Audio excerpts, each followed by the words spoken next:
Usually when people ask where I'm from, I say I was born in X, but grew up all over and now live in Y, and hope those coordinates are enough to place me. Now I've actually lived in New York longer than any other place by nearly a decade, so I very much consider New York City home.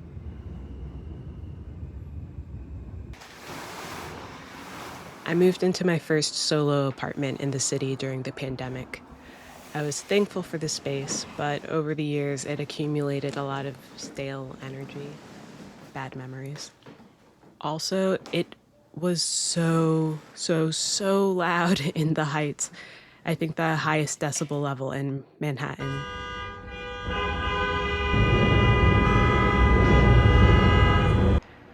So I was open to finding a new place. Then suddenly, last spring, the opportunity arose for me to move into my dream apartment in a different borough. It had a backyard.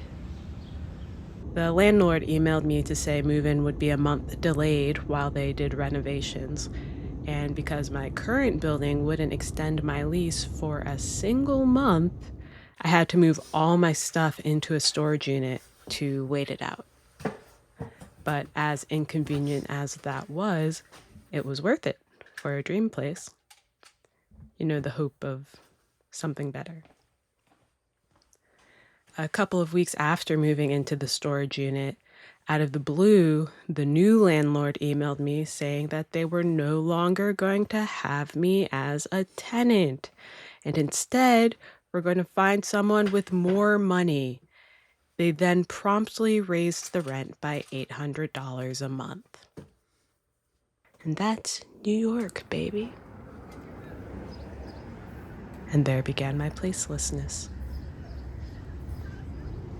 Since that event, I've felt little motivation to grow new roots in the city. For some reason, in the mythos of New York, this hustle, this struggle, this grind is worn as a badge of honor. But why? Why have we normalized, glorified an ethos of misery? It's not fun, and it doesn't have to be this way. Vote for Zeron.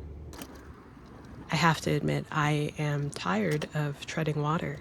I'm tired of grinding to stay alive, tired of working so hard to stay somewhere that clearly doesn't want me.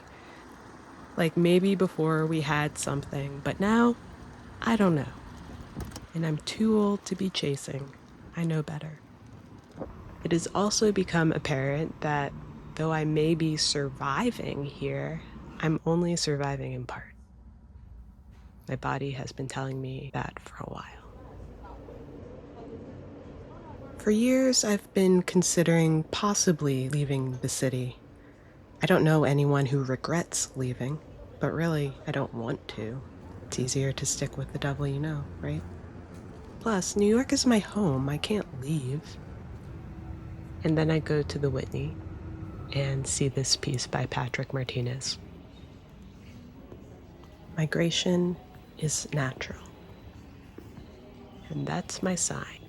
Literally, my permission to go. Or at least to test going. Why do I always need permission? Before making any major moves, I stopped by the library for a blessing from the patron saint of New York City escape artists, Mr. James Baldwin. Leaving saved his life. He was catalyzed to go by the loveless who had come to power in the country. Relatable. So, where do you go when you leave the place you thought you'd stay forever? I'm not sure, but I need to be somewhere. And my soul wants to be outside, but it's February. So, I use my miles to fly to Hawaii. To WOOF. Worldwide opportunities on organic farms. I've wanted to do it for years, but never had the chance. And look how it's presented itself. Making lemonade, boys. But yeah. I'll work on a farm with the strangers in exchange for meals, a room, and a new point of view. This is a bit of an impulse decision. I don't know if it's a good idea, but immediately after takeoff, my seat neighbor strikes up a conversation. I engage hesitantly, as this is an 11-hour flight. But after a few exchanges, it becomes clear we could totally be friends. We talk almost the entire flight, and I take this as a sign of being on the right path.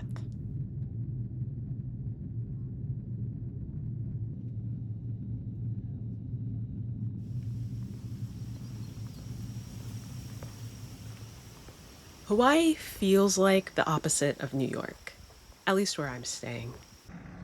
You can see the sky. There are some really gnarly trees. It's beautiful without trying. We should all get to exist somewhere beautiful. I read a quote somewhere asking, what if creation looked at you in awe in the same way you marvel over it? Isn't that cute? The farm is perfect. The farmers are generous and kind. We eat meals together around the table, process the world together, plan our collective work. We are always feeding people, ourselves, guests, neighbors, the community, the animals. I do some hard work, but I'm not tired here. This is a good resting place, a soft place to land. There is reverence for the earth here. The earth is alive. I feel aligned with the values of this place, how we take our cues from nature. When to start, when to stop, when to come, when to go. It's a very different culture than the continental US, at least here on the farm. Hawaii became a US territory at the turn of the century, and it never wanted to be. It was colonized by a gang of greedy capitalists who saw an opportunity to exploit, but even the president at the time, Grover Cleveland, said that their actions were unconstitutional and that the Hawaiian monarchy should be restored. It wasn't. Before the US took over, the land was fertile and the Hawaiians grew all their own food. Now, most everything is imported from the continent. Throughout the long colonial history into the present day, the Hawaiian people always defended the land. Like during the 30-meter telescope protests, Hawaiians put their lives on the line to protect Mauna Kea, their sacred mountain, from developers from the continent. I don't think I've ever felt that connected to any physical place, like that I'd be willing to die for it. Maybe because I moved around so much as a kid, I don't know.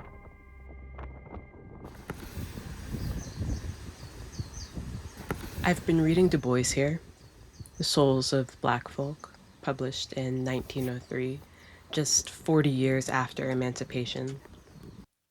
Even back then, there were communities of Black people who believed that emigration away from the US was the only path towards life. But Du Bois argued that there's really nowhere you can go to escape the greed of the US, and he cited the early conquest of Hawaii as proof of that. And he also claimed that since we were born in the US, Black people had a duty to create a just and equitable nation to prevent, quote, a harvest of disaster for our children, Black and white.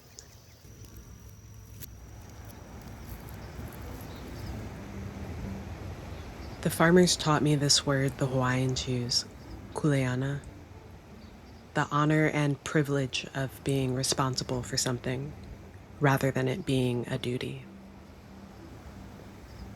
I think that idea is why I feel like I'm not allowed to leave New York, and definitely not the US.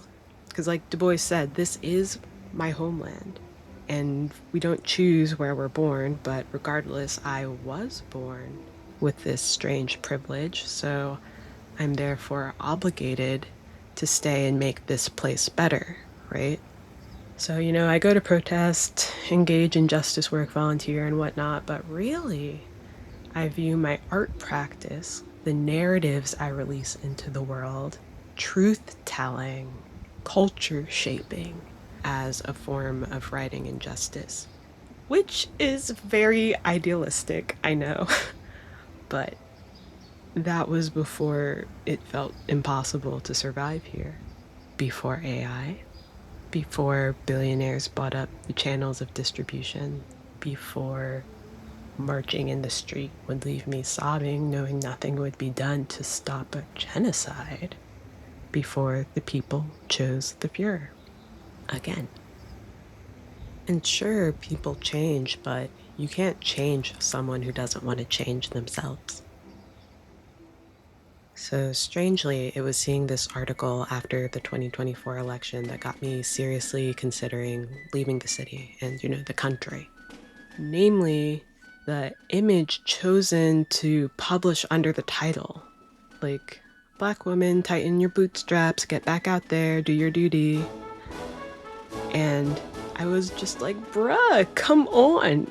Black women are always called to clean up the mess of the country, whether the nannies, nurses, or, the Hail Mary presidents. But this is not our mess. This did not happen because of us. This happened the least because of us. So yeah, I wonder what Du Bois would say of duty now. Specifically, what would he tell Black women? Do we keep sacrificing ourselves for the American experiment? Do we go extinct on this land? Like, is it okay to prevent a harvest of disaster for myself? That seems selfish.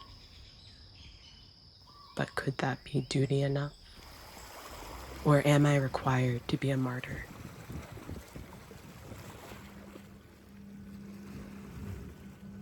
I fly back to New York 2 days before St. Patrick's Day. I find myself seated next to a leprechaun, or at least a 5-year-old kid dressed as one. Before we land, I ask him for a bit of good luck. So he takes off his top hat and tips it into the palms of my open hands. It is a very gracious gesture, and for some reason I'm fighting back tears. And I think it's because Du Bois is right. Such creatures deserve a better harvest than what America is growing. It is shameful what we ask our children to endure. But yeah,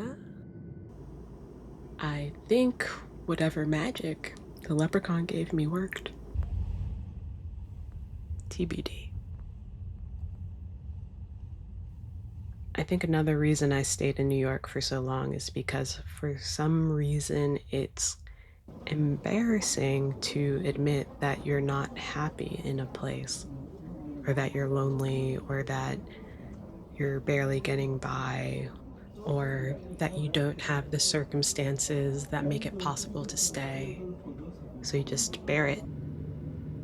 Try to make it not feel that way. That can seem easier than leaving. You know where it's perfectly acceptable to publicly air your grievances. Just following Baldwin's footsteps.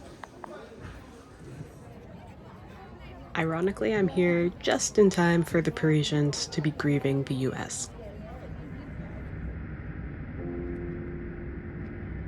I know Du Bois said that emigration is not the answer, but go big or go home, right?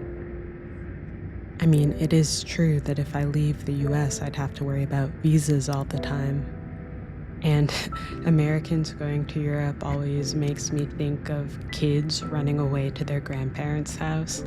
Like, yeah, it's cozy, they have good food, take you to the park and all, but, they're also the ones who raised your parents.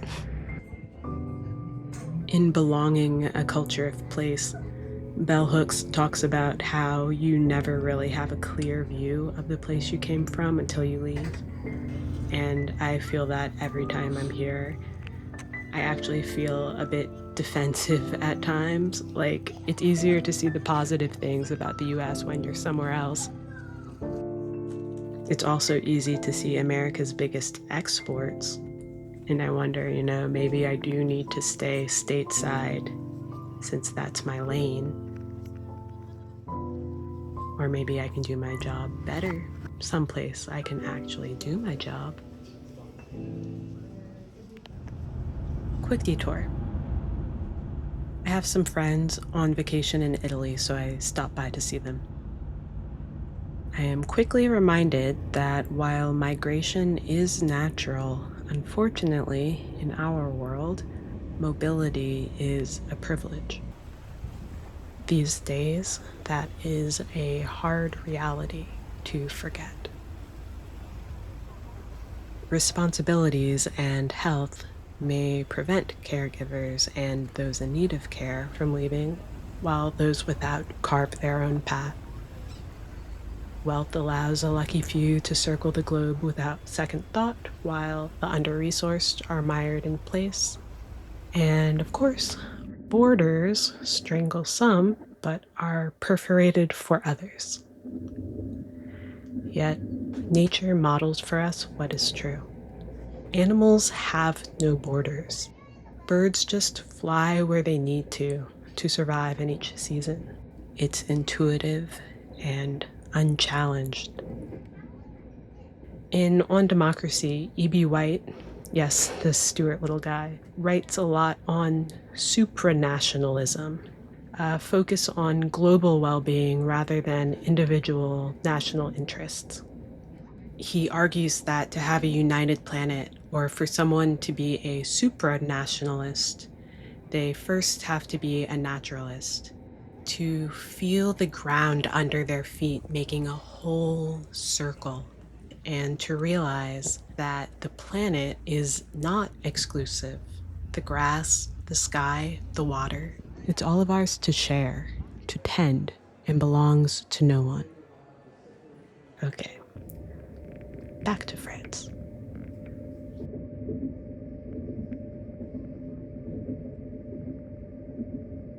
I'm in a small town in the Northwest. It's so quiet here. It's peaceful. It's green. It's kind of my dream.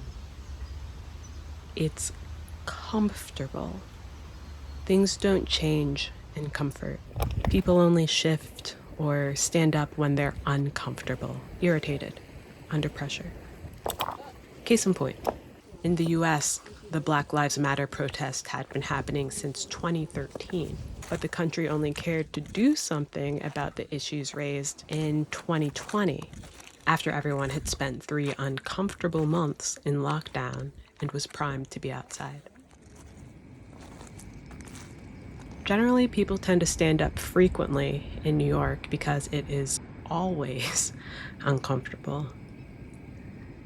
If you're a person of conscience, it's hard to get through a day there and not have your heart break or feel enraged about what you see or feel. As an individual, that can take a toll on your spirit. Large-scale change requires the activation of the collective. Like, have you seen the Ken Burns Vietnam doc? The people have to stand together like that. But on most days, the poor can't afford to stand, or so they're told, and the rich are too comfortable to. So, how much discomfort is required for systemic change in a place? A pandemic? How much discomfort to enshrine that change? The policies of 2020 are already being walked back. How do you remain hopeful, engaged in the struggle for justice, when it's so easy to believe it's not possible? Hopelessness is a tool of empire. But history tells us things do change. Empires fall. Nothing is permanent. Is it more noble to endure a collapse, to die on the hill, or is it fair game to be on to the next world? Is the grass actually even greener on the other side, on that other hill? Or in the words of philosopher Big Sean, is it green where you water it? In Man's Search for Meaning, actual philosopher, psychiatrist, and Holocaust survivor Viktor Frankl says that to suffer unnecessarily is masochistic rather than heroic. He also writes of how choices rekindle hope, that the very act of making a decision affirms one's autonomy, allowing us to feel less like victims of the cards we're dealt. To stay, to go, that's a choice. And we go for this. For safety. For peace. For a place where love can grow. Where future generations can flourish. What authority does anyone have to deny that to another? To turn what is natural into a crime, a crisis? At some point in our histories, haven't we all been migrants? I guess I'm just out here asking questions today, In the end, I don't really think anyone cares what decision I make, like where I end up. But here we are. And I know I could very likely be trading one misery for another. It's incredibly difficult to set up somewhere new if you don't already have people there and ample resources. Pick your poison. Injustice is everywhere. Hardship is everywhere. And is there anywhere you can escape late-stage capitalism? I don't know. So I admit, in the back of my mind, I feel foolish for thinking something better could be tenable for me, for continuing to carry my little baby hope. But here we are now, and if there's a glimpse of this now, why not in the future? Or at least that's what I drill myself to think, It used to be natural. I used to wear rose-colored glasses. I was quite a romantic. And then I lived in New York for 15 years. Everything in New York feels so hard. It's hard to root in this concrete. Why am I forcing myself to live somewhere so difficult? As Adrienne Marie Brown writes, birds coast when they can. Shouldn't I seek the peace that is owed my ancestors? I feel like I owe them more than what my life is giving. But I actually know nothing about them, apart from the fact that it wasn't their choice to work this land. They did not choose to come here. So I go to DC to try to learn some things. And to see Cowboy Carter, of course. You're welcome. Walking around the Capitol, I realize if I leave this country, I will miss the trees.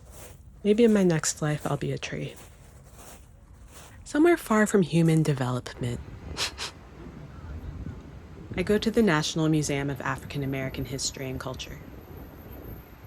At present, the president is calling for the sanitization of this museum to suppress the history of slavery in the country. Why aren't more people concerned about this? Black people are less than 15% of the US population, but as always, this is bigger than just us. I don't want this essay to be 10 hours long, so I'll just say this administration is erasing the truth to recalibrate the bar for dehumanization for everyone, save a very small group of rich, powerful men. This is tragic and extremely discouraging. So, as Fred Rogers once encouraged us, look for the helpers. You will always find people who are helping. The resistance, if you will. Right. I make an appointment at the Genealogy Center to try to find out where my ancestors came from. It's a free service offered by the museum, and you can even participate virtually if you can't get to DC. Pretty cool. I'm able to find my family in archives dating back to about 1880. The guide that morning says that if I can't find my people in the 1870 government documents, I have to start looking in the slave registries. My session runs out of time before that step. It's strange my history starts in this country, a place that doesn't even want to acknowledge my origins. As old boy Tacitus once said, it belongs to human nature to hate those you have injured. My culture was largely born here since it was drowned in the Atlantic, and I am proud of everything we've contributed to this place against all odds. Like, if you come to this museum, you have to eat in the food court and taste how my ancestors skillfully transformed the slops they were given into what we now call soul food. I mean, come on. But it is strange to have a combined ethnicity, African American, and not be able to say what the African is. Like, when I watch the Olympics, America is my only flag. And as a kid, they made us pledge allegiance to that flag. Though the flag is constantly wavering in its allegiance to us. Like, I remember sitting on the floor of my parents' basement watching the trial of Trayvon Martin, what should be known as the Zimmerman trial. This teenage boy was defending himself from the grave, defending his right to exist in this place. And that really sealed my knowing that this country did not view me as a full citizen, as someone with the right to be here. Years later, I remember watching Beyoncé lose the Grammy for Lemonade and realizing that when Black people in this country are great, it's just as an act of integrity, like for ourselves, not for the accolades of the country at large. The country doesn't care about us. And then you look around at all the people being great and think, how generous. Like, how generous to deliver excellence when you know that it won't be acknowledged by most people. Or what a gift to be that intentionally for the audience that does show up. But yeah, I am now in a position to make a choice my forebears were not afforded. May I have their blessing like our great advisor of ancestry, Dr. Henry Louis Gates, Jr.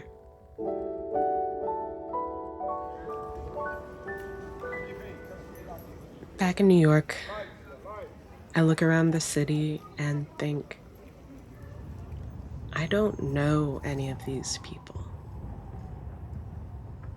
I begin to denest, to leave eventually. I'm definitely not a nomad. I'm so tired of moving. I am a tree. But when I do leave, I will miss my friends, the ones who've stayed. I know them well. They're the main reason I stayed so long, though many have left ahead of me. One friend who had already left the city told me that you shouldn't let yourself be pushed out of New York. You should let something new pull you out. In yet another 2025 plot twist, I am pushed out. About a week after my return, my team at work is laid off. We can thank the national cuts to arts funding for that, and the quiet part that is now being said out loud, which is the country does not support diversity, equity, or inclusion, which is wild and actually quite frightening. Days later, I learn both the plays I helped co-produce are closing early, which means no profit. Tourism is down. You can speculate why. And then I am hit with a very, very not fun medical bill. As the sole breadwinner of my unit of one, it seems irresponsible to rebuild on this quicksand. Apparently, I'm being deus ex machina'd out of here. You don't have to tell me again I've overstayed my welcome. I get it. Loud and clear, brother. The crazy thing is, I would have tried to stay. I would have tried to make a way. No one really wants to leave their home, do they? Now when people ask where I'm from, I say New York. I'm not sure if that's allowed. Probably not. Don't come after me, New Yorkers. But I will always love New York, in a sense. I mean, have you had the premium tap water? If you know, you know. I don't know, maybe I'll be back in the spring. Migration is natural, right? Anyway, as my Into the Wild high school yearbook quote says, or perhaps has cursed me, I don't know where I'm going, but I'll write when I get there. Just kidding, I know where I'm going. Wish me luck. Lots of leprechaun luck, please and thank you.